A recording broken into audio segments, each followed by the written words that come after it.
to make the perfect Obi Wan Kenobi film. As most of you know, the 2020 Star Wars film was sorta half confirmed to be an Obi Wan Kenobi film, and well, if you didn't know, now you did. There are several things this film will need in order to be successful, and believe me, this film has the most potential out of any other film coming out to be successful, and not just economically, because we all know that this film will probably make over $1 billion anyway. I want people to look at this film and say it's the best Star Wars film ever. I will be listing off points during this video, and each one combined could possibly make for the best Star Wars film ever made.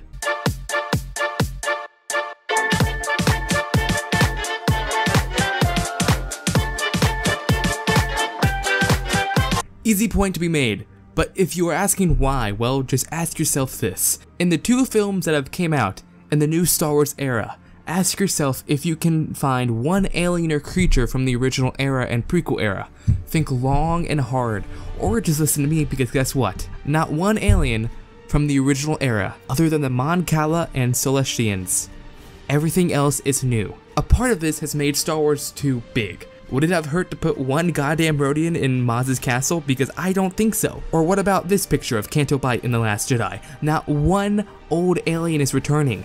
At least George knew enough about his own franchise to add classic creatures into his films to make it seem like a connected universe. But just look how cute little Greedo is. I know how you die. I bet you have. That is not how you die. Yeah, Oscar. Yes, I bet you have. There we go. Anyway, how do you implement this into the film? Simple.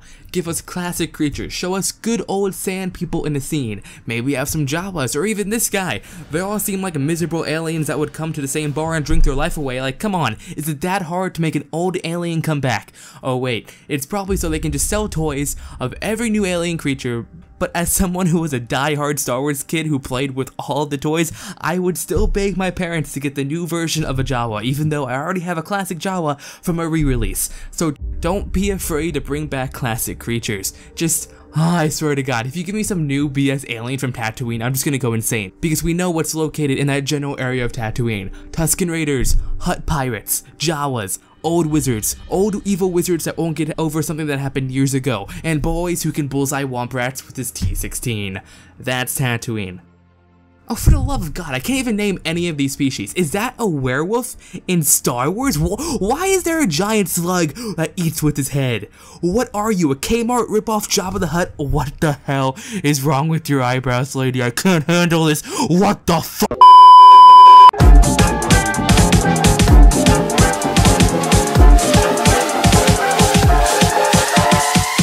Now, I won't go into detail what the plot might be because we know absolutely nothing about this film. Hell, this could take place pre-episode 1 and this whole video would be worthless.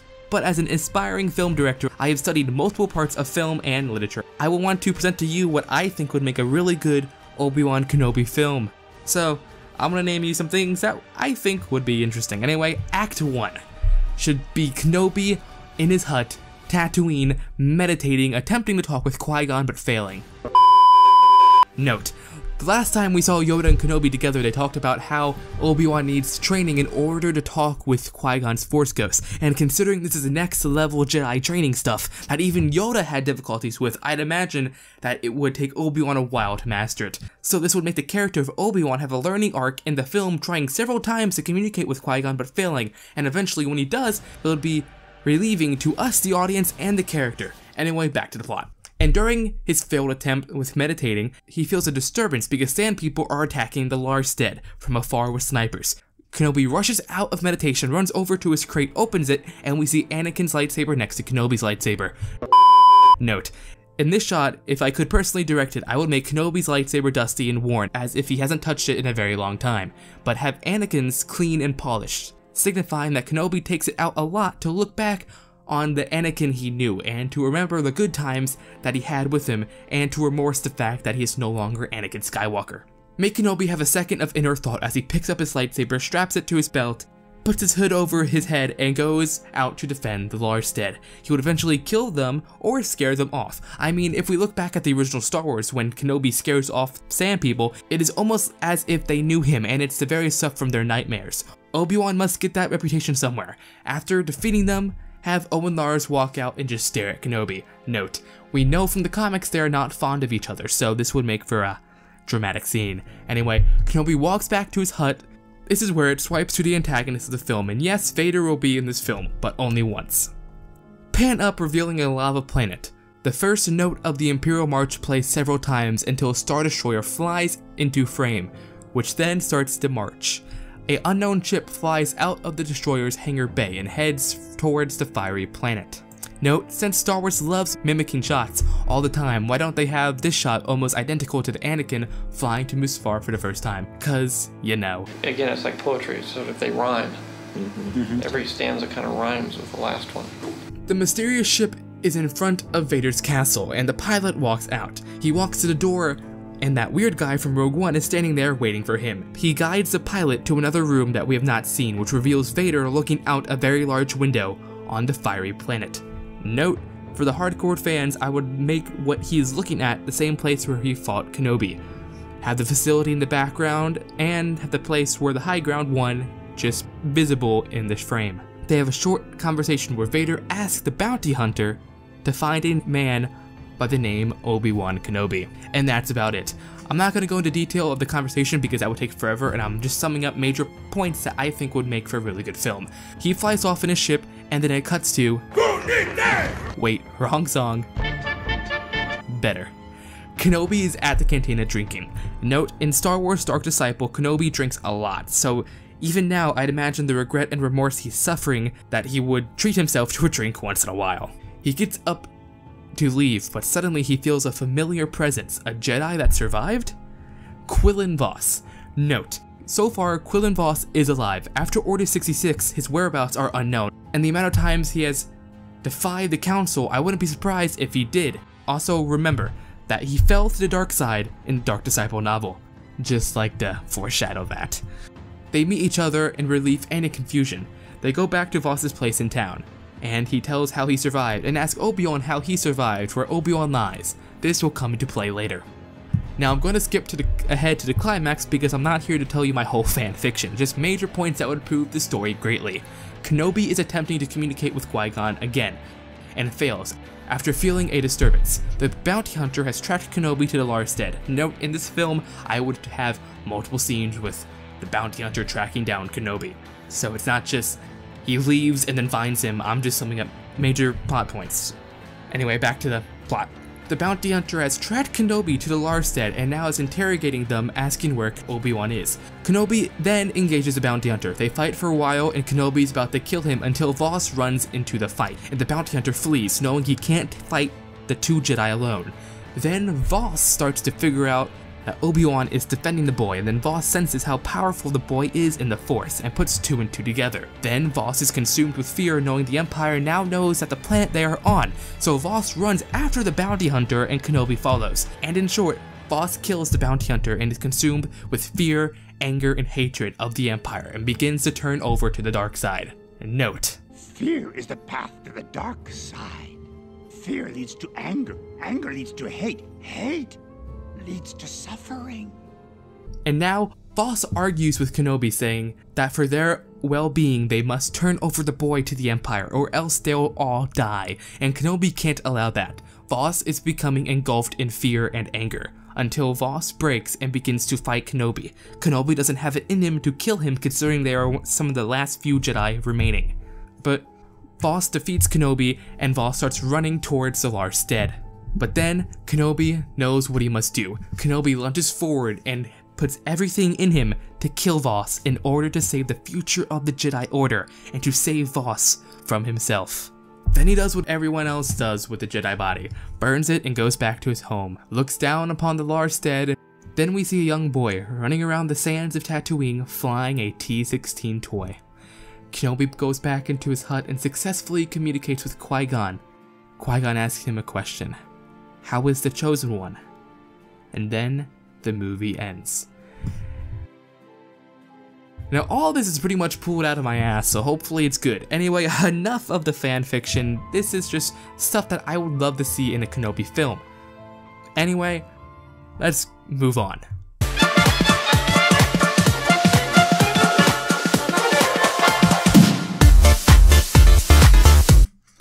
Now, what I said above is total fan fiction, most likely won't happen, and to be perfectly honest, isn't that good. No writer thinks their work is perfect and amazing, and if they do, they're the most cocky person ever.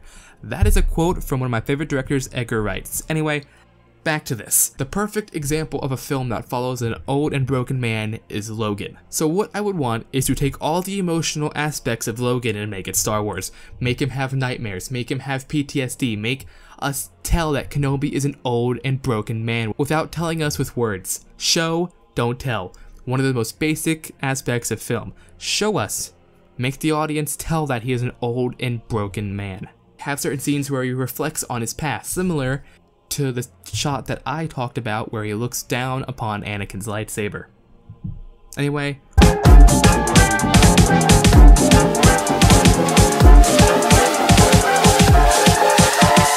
Now, what I mean by this, and if someone from Lucasfilm is by any way watching, don't be afraid to put content from the prequels in. By all means, make him have flashbacks to Satine's death. Also, a perfect way to add Darth Maul into this film, and to be honest, Darth Maul should have been put on hold till this film, and then make it a revenge storyline of Maul tracking down the old man and figuring out why he is here, rather than just 3 minutes of screen time in this final episode, and instead we just get some young cocky around with this even cockier droid the whole goddamn time. Just, oh my god, this episode pisses me off so much. The fight lasted 3 seconds, what the f.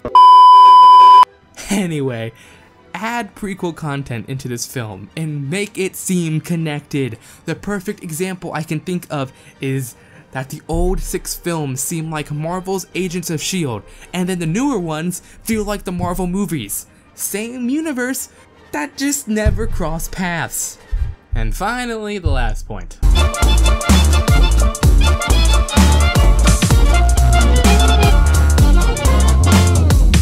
Just letting you know, this part is going to be all improvised. Everything else is scripted.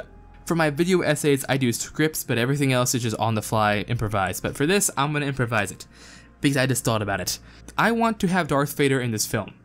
Now, whether or not Vader is the main antagonist of the film, or if there's a background character like in my fanfiction plot stuff, I don't care. Just Vader needs to be in this film. A perfect example of this, I was thinking of Christian Harloff's theory in the, what's it called? Collider Jedi Council. That. Where he pointed out that it could fit in the storyline. So think about this. Darth Vader. The only really lines of dialogue we get with Darth Vader regarding Obi-Wan is that I haven't felt this since, and then he cuts off. He doesn't say the last time he felt this person before. So hell, it could possibly be a couple years after Revenge of the Sith, because he doesn't clarify when that time was. Also, he says, the last time I met you, I was but the learner, but now I am the master. In episode 4 and on, Darth Vader is a full-on Sith Lord, but a couple years after Revenge of the Sith, he's still an apprentice. He is still learning how to use his suit, how to use the dark side, the ways of the dark side, Sith Lords from the past. He is still a student.